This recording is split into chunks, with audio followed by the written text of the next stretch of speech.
So question 1, standard sum, you've got 1.83 multiplied by 47. Because the 47's got 2 digits and that one's got 3 digits, it means it's a long multiplication sum, including a decimal. Now there's 2 ways of doing this, well there's more than 2 ways, but there's 2 main ways, and you should know at least one of them. One is standard using columns method, and the other method is the box method. I'll be doing both of them. First, let's have a look at the columns. So I'm going to write it in 1.83 multiplied by 47. Now you might want to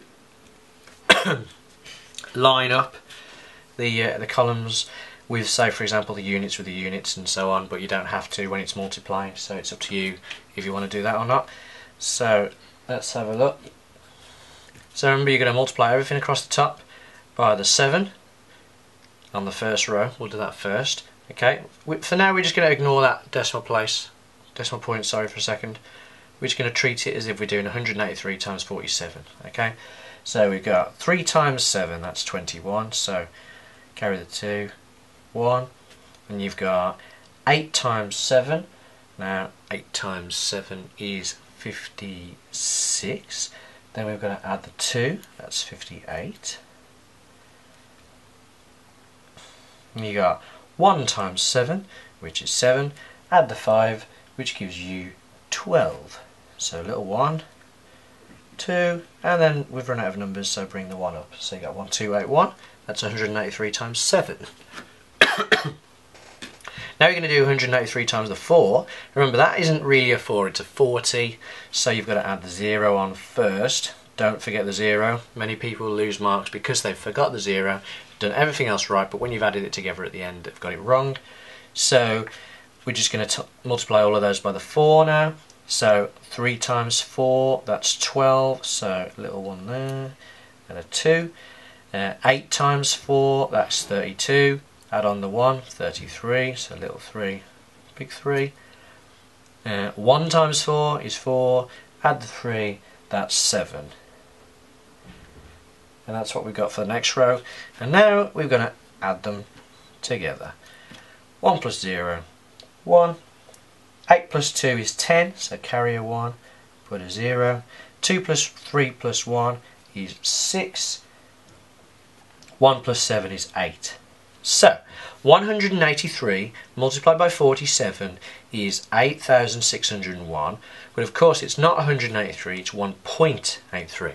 Now, the golden rule here is to remember that there will be the same number of decimal places in the answer as there are in the question.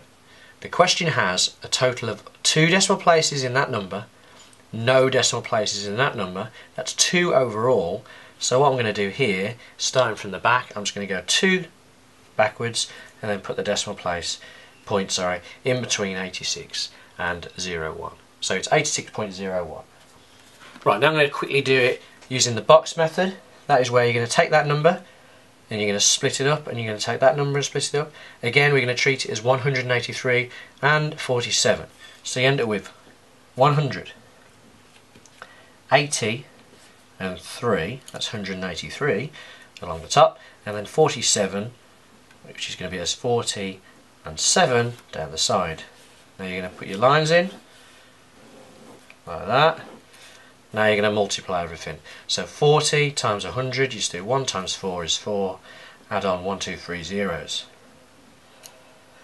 4 times 8 is 32, then add on 2 zeros. 4 times 3 is 12, add on 1 0. 7 times 1 is 7, add on 2 zeros.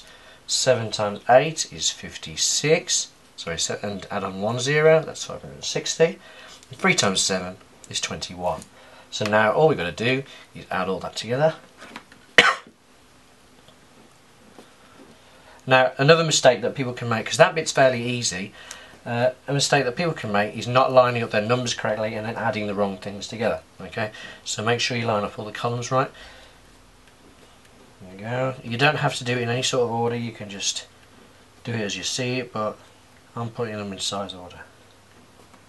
60, 120 and 21. Add them all together and you get your answer. 0, 0, 0, 0 and 1, 1. 006 plus 2 plus 2 is 10, so it's that. 2 plus 7 is 9, plus 1 is 10, plus the 5, 15, plus that, 16. 1, 6, and then 4 plus 3 plus 1 is 8. 8601, just like before, 2 decimal places in the question, so there's going to be 2 in the answer. 86.01. 86.01. Obviously you don't have to do both methods, you can pick whichever one you like.